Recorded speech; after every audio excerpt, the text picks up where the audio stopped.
26వ తారీఖున ఆంధ్రప్రదేశ్ కాంగ్రెస్ పార్టీ అధ్యక్షురాలు షర్మిల గారు,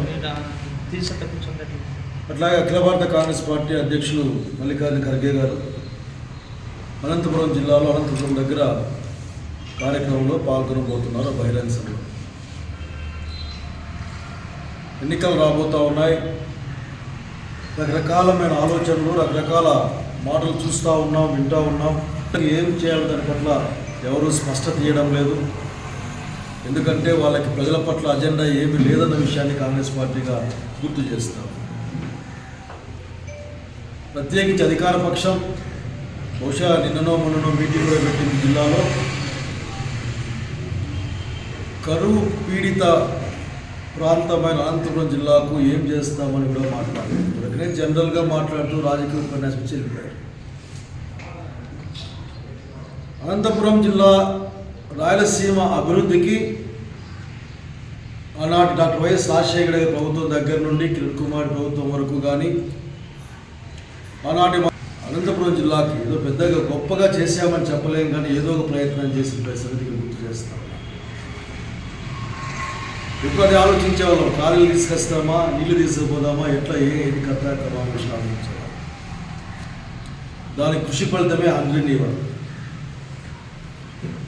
దాని కృషి ఫలితమే ఈ రోజున దాదాపు అగ్రికల్చర్ కాలేజెస్ కానీ, వెటర్నరీ కాలేజెస్ కానీ, పాలిటెక్నిక్స్ కానీ, లేక హాస్టల్స్ కానీ, కస్తూరిబా స్కూళ్ళు కానీ, మోడల్ స్కూళ్ళు ఇట్లా ఈ విధంగా ఆలోచించగలరా. అట్లాగే ముఖ్యంగా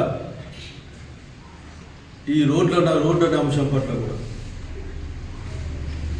సో ఈ రోజున ప్రజల గురించి ఆలోచించలేని క్షణాన ప్రజల గురించి ఆలోచించడానికి, ప్రజలకు ఏం చేస్తామని చెప్పడానికి 26వ తారీఖున మీటింగ్ జరగబోతూ ఉంది. అందులో బహుశా ఎన్నికల శంఖారావంగా కూడా దాదాపు ఇక్కడి నుంచి మొదలవుతుంది. అనంతపురం నుంచి ప్రజలకు ఏం చేస్తామని చెప్పే సభలో ప్రకటిస్తారని ఇప్పటికీ మాకు సమాచారం ఉంది. కానీ అందరినీ కోరుతా ఉన్నా, నేను దేశ భవిష్యత్తు కోసం, రాష్ట్ర భవిష్యత్తు కోసం రేపు పొద్దున జరగబోయే ఎన్నికల్లో ఈ జిల్లా గురించి ఆలోచించే వాళ్ళని, జిల్లాకు మేలు చేసిన వాళ్ళని ఆలోచించమని కోరుతా ఉన్నా నేను.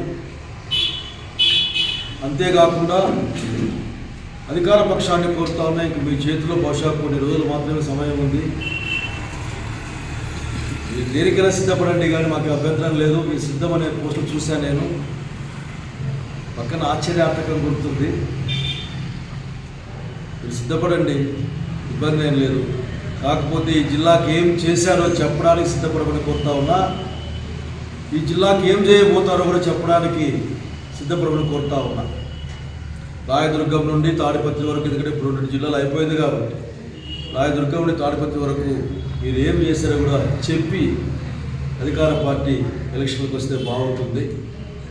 అట్లా కాకుండా నన్ను చూడండి, నేను చెప్పేది వినండి అనే మాటలు మంచిగా విషయం గుర్తు చేస్తూ మరొక సిద్ధం చేస్తా ఉన్నారు. జరగబోయే సమావేశానికి డాక్టర్ రఘువీరారెడ్డి గారు, వారితో పాటుగా అనేక మంది రాష్ట్ర నాయకులు వస్తారు. ప్రత్యేక ఆహ్వానితులుగా మా రాష్ట్ర అధ్యక్షురాలు షర్మిలారెడ్డి గారు, అట్లాగే మా జాతీయ అధ్యక్షులు మల్లికార్జున ఖర్గే గారు పాల్గొంటారు. జయప్రదం చేయమని కోరుతాము.